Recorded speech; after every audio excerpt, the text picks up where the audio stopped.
നമുക്ക് ഈ ചുമ, കഫക്കെട്ടൊക്കെ വരുമ്പോൾ നമ്മൾ യൂസ് ചെയ്യുന്ന ഒരു പൊടിയാണ് കേട്ടോ ഇത്. നമ്മൾ നമ്മുടെ പേഴ്സണൽ ആവശ്യത്തിന് വേണ്ടി ഉണ്ടാക്കാമെന്ന് കരുതിയപ്പം വീഡിയോ എടുക്കാമെന്ന് കരുതി.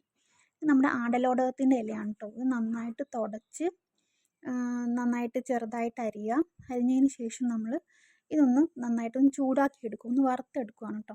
അപ്പോൾ ഇതിൻ്റെ പച്ച കളർ ഒരുപാടങ്ങ് പോകരുത്, അല്ലാതെ നന്നായിട്ടൊന്ന് വറുത്തെടുത്ത് അതിൻ്റെ കൂടെ കുറച്ച് കുരുമുളകും കൂടി ഇട്ടിട്ടുണ്ട്. അതും നന്നായിട്ട് റോസ്റ്റ് ചെയ്യുക. അതിന് ശേഷം ഒരു 2 ചുക്കിൻ്റെ പീസും കൂടി ഇട്ടിട്ടുണ്ട് കേട്ടോ. അതും നന്നായിട്ട് റോസ്റ്റ് ചെയ്തിട്ട് അതിൻ്റെ കൂടെ നമ്മൾ കുറച്ച് ജീരകമില്ലേ, ആ ജീരകവും ഇട്ടു. അത് നന്നായിട്ട് റോസ്റ്റ് ചെയ്ത് അതൊന്ന് തണുത്ത് വരുന്ന സമയമാകുമ്പോഴത്തേക്കും നമ്മൾ പനങ്കൽക്കണ്ടം ഇടുക. നോർമൽ കൽക്കണ്ടം, പനങ്കൽക്കണ്ടം. അതും നന്നായിട്ടിട്ട് ഒന്ന് തണുത്തതിന് ശേഷം നമ്മൾ നന്നായിട്ട് അടിച്ചെടുക്കുക.